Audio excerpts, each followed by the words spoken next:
Toastmasters Club is to provide a supportive and positive learning experience in which members are empowered to develop communication and leadership skills, resulting in greater self-confidence and personal Good evening, everybody. Good evening. And welcome to the first storytelling contest, which is hosted by Kuwait Advanced Toastmasters. How many of you are members of Kuwait Advanced Toastmasters? Please. I think it's our duty to acknowledge, appreciate, and welcome the audience because we are great in numbers. Please.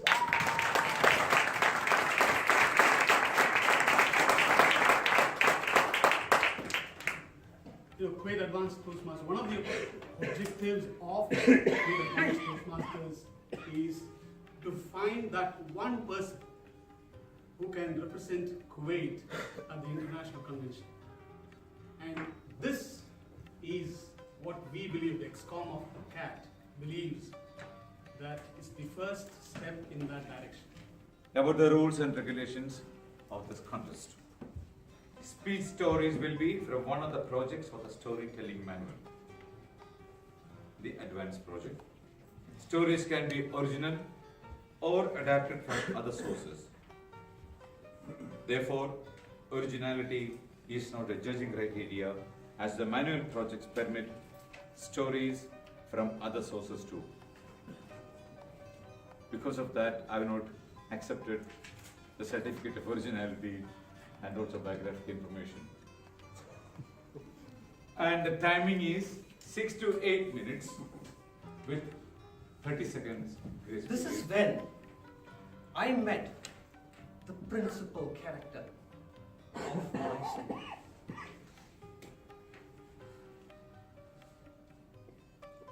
This man hailed from a small village from the state of Goa in India. He did all his education in his native tongue. He could barely communicate in English. I met him in the city of New York. Before we get into the story, can you tell me how many of you have been completely misunderstood when you try to communicate? How many of you have misunderstood somebody when they try to communicate? This story is about you. Somebody who's like you. The real Red Riding Hood, Anil Lobo.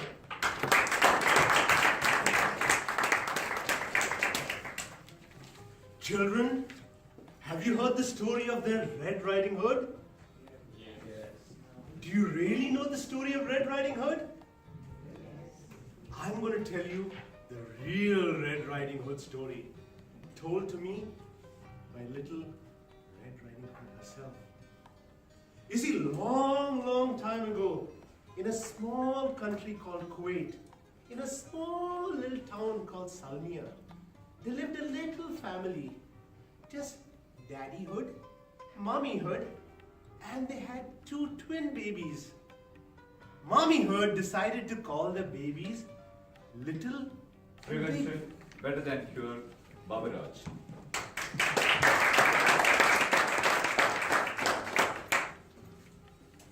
In 1328 BC, Alexander the Great has just thrown a banquet for all of his commanders. It was to celebrate his victories for the past 6 years, the time since he left Macedonia. There is rejoice in the air, in the banquet hall. On the left are seated the musicians, playing the flute and the lyre. And on the right are the Persian and Macedonian delicacies. Around the banquet hall stood the slaves with incense banner, ensuring there is continuous fragrance. In the center of the banquet hall, where all eyes converged, Fate intervenes. Al Capone.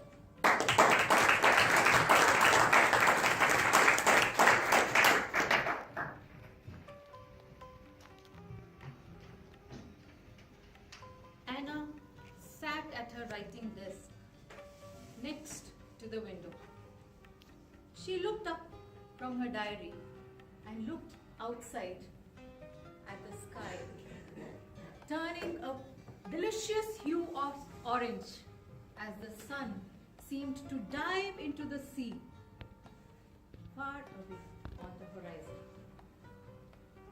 Involuntarily, she started to sing. Que sera, sera, whatever will be. I love you too, Yusuf, Toastmaster.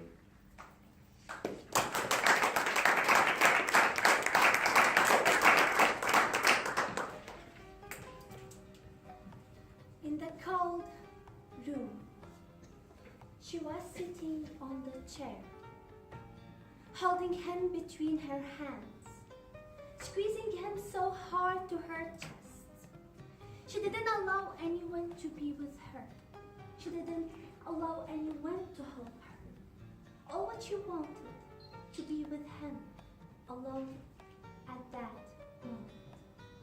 Countess chair, honor chieftains and judges, fellow masters and beautiful guests.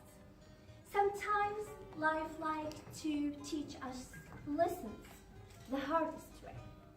The same life like to test our own courage, power, patience in this The way. absent father, Snehal son.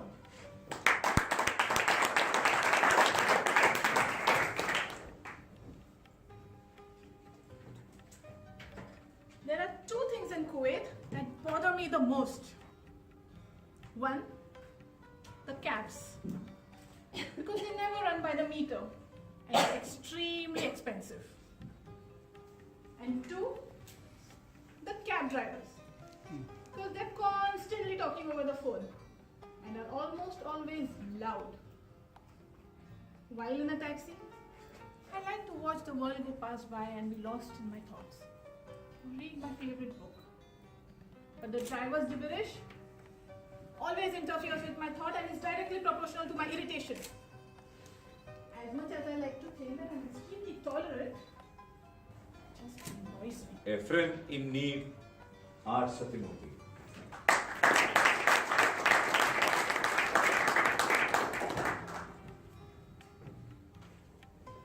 It was a fine summer day. Wakiwa and his father were by the mountainside hunting, and they saw a young eagle near the mountainside. It was injured, fighting for its life. It had fallen from a cliff high above, and unable to fly, it had fluttered and injured itself severely. Death was imminent. When Wakiwa's father saw the eagle, he immediately instructed Wakiwa, kill that enemy. Miracles do happen, Rafa Salman.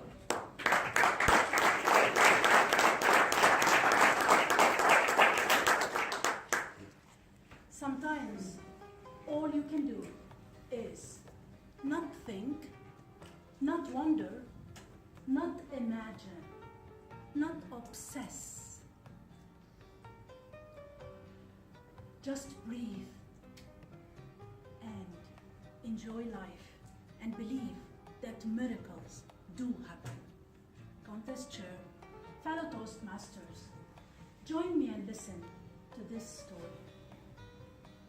Once upon a time, in a land not so far away, a cheerful little girl and her adorable brother, a charming mother, and a loving father were living happily. Everything was perfect. The mother of India or the terror of India, Satish.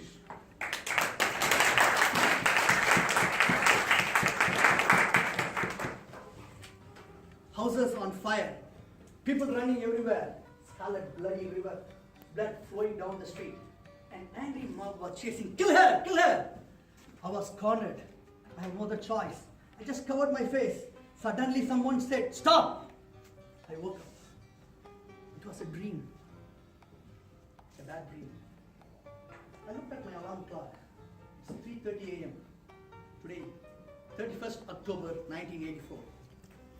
I am Indira Gandhi, the Prime Minister of India. I got back to my bed, closed my eyes. Sleep wouldn't come. Yesterday, a BBC reporter asked me a question. Madam Prime Minister, are you the mother of India or the terror of India? I fielded the insolent question, but deep within me, who am I?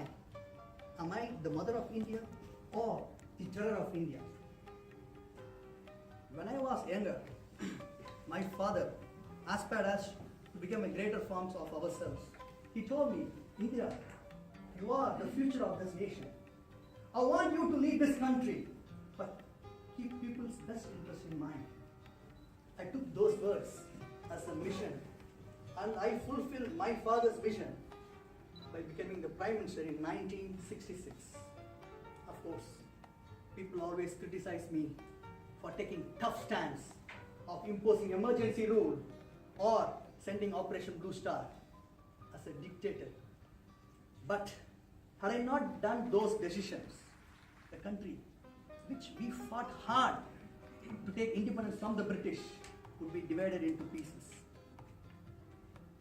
Time is 4:30 a.m. I thought, let me start my day early. I started with exercise and meditation. At 7, I was ready. I wore my beautiful white handloom saree with red border. I looked at myself. I looked very graceful. Old age is a privilege denied to many. I went to the reading room, started flipping the morning newspaper. On the front page placed the words that I spoke yesterday. It said, I am alive today. I may not be there tomorrow. I will work for this country until my last breath. And when I die, every drop of my blood will invigorate this nation and strengthen it. I am glad the media these days look at me in a positive way. At 9, my secretary reminds me, Madam, you have an appointment at 9:30. The press reporters from Irish TV channel are waiting for you. But 9:20 I got ready and left my building to go to the next building where the TV reporters are waiting for me. As I moved out, I saw Bian Singh and Satwan Singh, 2 of my bodyguards. I gave them a cheery little good morning, but I received a sober reply from them. I didn't give it a second thought. My mind went back to the Operation Blue Star. Both Bian Singh and Satwan Singh belonged to a community called Sikh community. Some of the militants from Sikh community were revolting against the government. They want to get separated. They want to go for a different nation. And the militants were hiding at the holy place of worship. They were hiding in the Golden Temple at Amritsar. I had no other choice.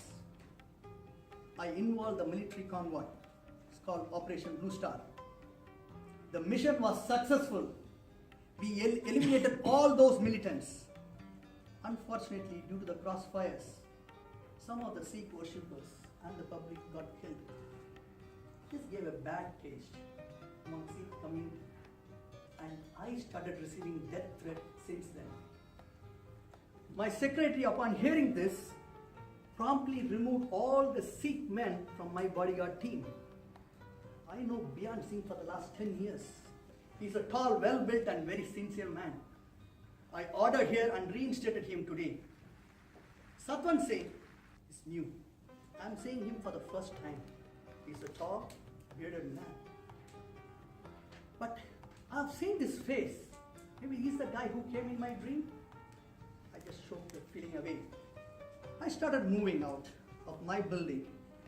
Bian Singh was going forward and I was following him. I was admiring the red roses, the white lilies, and the jasmine flower that's bloomed today. Suddenly I saw Bian Singh stop. He turned towards me, removed his pistol and started shooting at me. 3 bullets hit my abdomen. I was in a state of shock. I looked at Satwan Singh for help. He, coming behind me, took his AK-47 and started firing at me continuously. Bullets were raining all over me. 30 bullets punctured my body, ripping through my bone, breaking my bones and flesh. I collapsed. My heart was beating fast. I was gasping for air. My body was in full pain. I can't see. My vision is blurry. I was looking outside. I couldn't get any help. Suddenly, I felt two men gently removed me and running towards the car. My car rocketed through the Delhi morning traffic to reach Ames Hospital. The doctors looking at me said, "Oh my God, what happened to our Prime Minister? She has lost a lot of blood.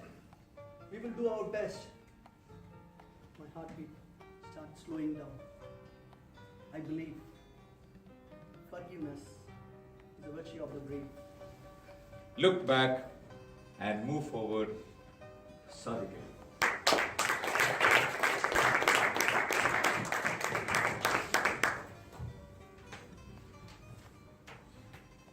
We are not here for funeral gathering. We are here for Toastmaster meeting to enjoy. Maybe 10 speakers already finished. Maybe you guys are still feeling sleep. Contestant, chief judge, fellow Toastmasters, and tally counters. Very good evening. We have been hearing stories of Shakespeare's, Alexander, Napoleon, Obama, all these world leaders. Why we don't talk about somebody who knows Kabuliwala. all? Fruit seller from Kabul.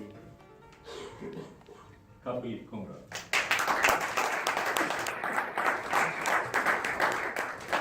Contest here, fellow Toastmasters. My daughter Minnie is a chatterbox. She can't live for a second without speaking. That day, I was in the room. The window of the room overlooked the boat. And Minnie was sitting next to me, playing with her toys. Suddenly she cried, "Kabliwala, Kabliwala!" And she went to the window. I followed her. I saw an Afghan man on the road. He was wearing soiled clothes, loose clothes of Afghan people, a big turban, a big bag, and he had some grape boxes in his hand. Listening Kabliwala, he looked back and saw my daughter there. My daughter looked at him, got frightened, ran to his mother, hid behind her. She had a firm belief that Kabliwala carried 2 or 3 children like her in the big bag. Seeing us, Kabliwala came to the apartment. I bought some fruits and nuts from him. As he was going to leave, he said, "Sir, can I see the..." Crumble, rumble, shamble. Elephant.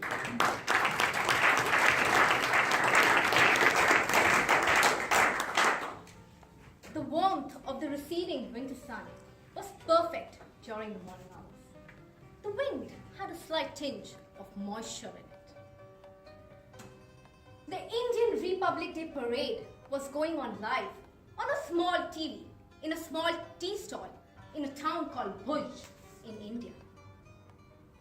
At the end of the lane, Mr. Dharmesh Dave's white bungalow was adorned with yellow marigold flowers.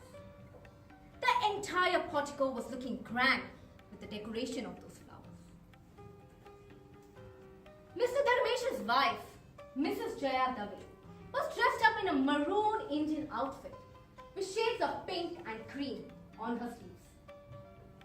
Mr. Dharmesh was dressed in a golden and a beige Indian kurta or the Indian outfit with a hunchback, checking at his watch and heading towards the door to see whether the priest had arrived or not. Vikas, the 8-year-old son, was giggling and playing with his little sister in the hallway. While on the other hand, Jason was dressed up in a red silk and georgette bridal outfit, looking gorgeous as ever, with her hair all done, with a fine jewelry and henna on her balance.